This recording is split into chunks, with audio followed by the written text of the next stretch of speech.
My people, they say Orejelo for inside the Anambra state. As a man pass one, no one and no for Rifetel. Man pass one will be the native doctor. They say the guy don't go join security. It don't read. Oh yeah, make you come hear the reaction of people as a man pass man go join security. I go play the video, may you watch. Ngwa gee nụ ntị na nke ikpeazụ. Agwara m ụnụ na aka kote Ibu agba ya. Ifuru ihe a ndị a na-ekunukọ na Anambra, ọ ga-afịa ha arụ. Ngwa geenụ video of man pass man. Man pass man have joined ndị Akodo ani Igbo. Ngwanụ ana adịrọ mma uru ndị nze. Ngwa geenụ ife onyonyo. Watch this video basalo man pass man. Man, I'm making on your own. Okay, you know that. You could mono wrap on your coven can on a lap on your coven and angle. Oh, I was a potent tire for one copy be quiet on. Oh, I was a potent tire for one copy be quiet on. I'm pass man, okay, you can only come. Come and men come and I know how I feel. All right, okay. Well, if in our water now. How do you think Anambra State gain with peace? How do you think that insecurity gain with Anambra State? Every man pass man happens to all DB. Gazene chezinche. Lotakwolio na man pass man be one of Ndi Morning Star Club, Ndi Otu Akwapoko. And the Akwapoko no n'ime with eke hit. And the Lotakwalo no name Mbob na Jekot Abebe Mbob na Jekot a kidnap one mado into a repona and I whatever in Asia.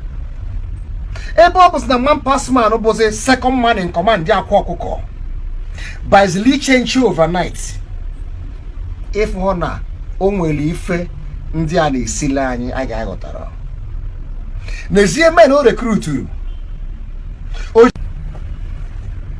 N'ezie men o recruit oji alụ ọrụ ngwalo na-ajụ ndị a na ha bụ gịnị ndị na-eche obodo ka ọ bụ ndị na-egbu obodo because now if ọ ga-abụzi now onye ọbụla dị against them they will begin to fight to kill the person so that their own case and their own evil doings ga-ana n'iyi government ọ ebe akụ nusu wela adanya.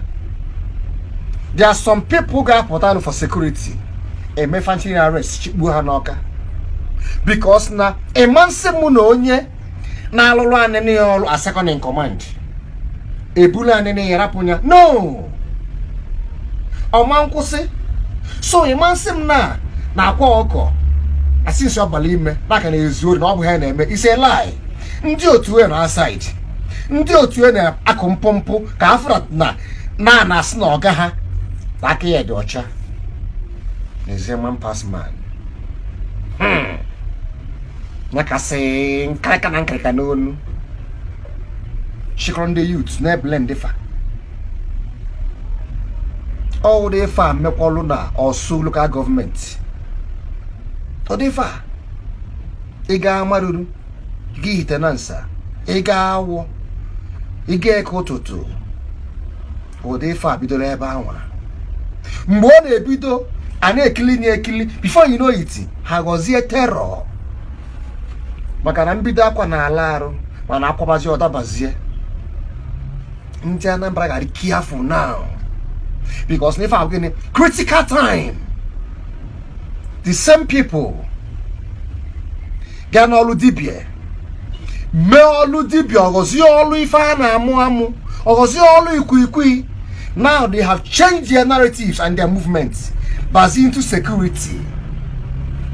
And I want no nyesugudelo a hand here, egbe namwe as amnesty to government.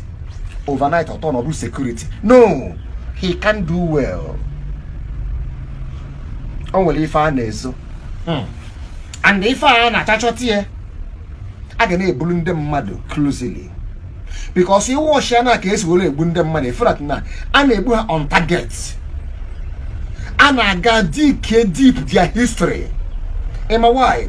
Because na o nwelu ndị mmadụ nọ ebe anwa. This movement na afọpụtara n'ime mbụ man pass dog ọ jọgburu onwe. And if government agbara mbọ n'oge stop ọfa because let's go to more some history ndị ha nwudere na be ha anwa. O nwere nke egburu on December. Yes, one man.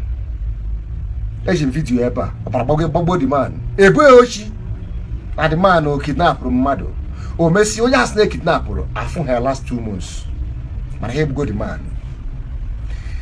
Government, where are you? Ọrụ nche dị mma. Ichekwa obodo dị mma. Mana ọ bụrụ onye ọbụla na-echekwa obodo. Maka na agụ anaghị eche ụmụ anụmanụ. Oge elifa. I rest my case. My people, you don't finally read though. Una don't see am as it dey happen. Native doctor overnight come become Anambra security, the Soludo security, whether Operation Odogachi member. May you let us know for inside comment section your own thoughts about this new development for inside the Anambra state. Let us enter inside Imo state to go see how it dey go for inside that place. As it stand right now, they say that for the place where they call the dungeons of unknown gunmen. Anywhere where you mention this place, so for inside Imo state, people go tell you say that area na no go area. And which place how would they talk about? And all the true forgiving and all the divine for the past 5 years, for the past half Isegaraga of getting to 6 years, I got number of Omosu, Omunanye,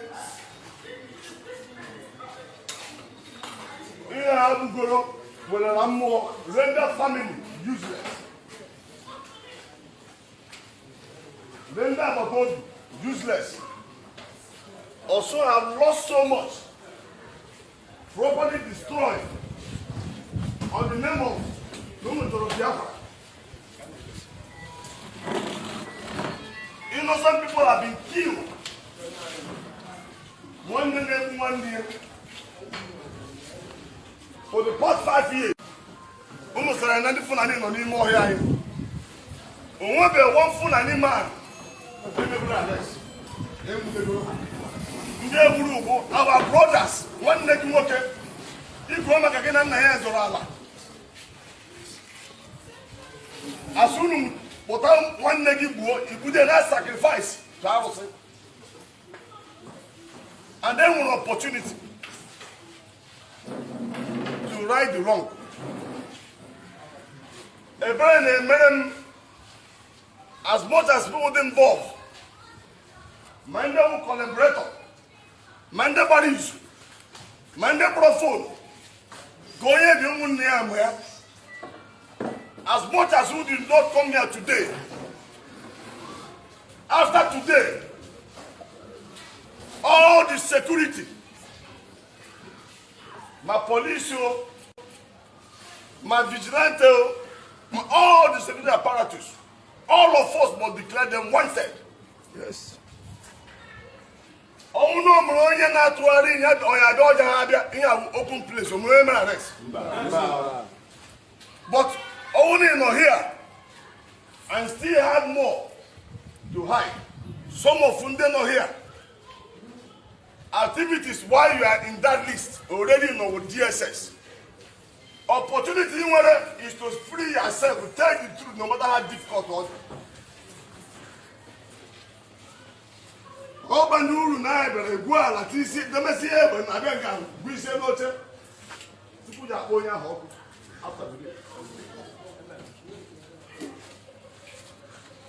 We need to help ourselves. and right the wrong. Kemgbe ese asị Fulani na-achụ efi be anyị ugwu dị ya ehi ọ na-arị ugwu anyị hapụ ndị Abakaliki esi Abakaliki wee bịa rie everybody si gị gbume nwanne gị mana be ha ome na-egbu ibe ha tiri anyị sit at home mana be ha onye bụ na-akpagharị abịa na Abakaliki enwe sit at home besamalekpa eje afari gbeku enwe sit at home they are moving normally. Anyị eburu iberibe nzuzu stupidness wee bute na be anyị na-develop. Anyị amaghị ihe nwaanyị before.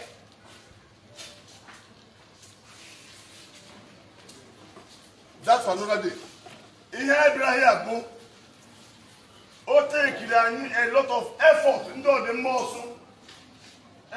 My people, una don hear am o. That place na be also. A lot of things don't happen for inside this community, for inside Imo State. But however, they say that their youth chairman or some their villagers, so everybody, they call the youth, may they drop their kala, may they make peace for their land. Let us know what you think for inside comment section and share the video.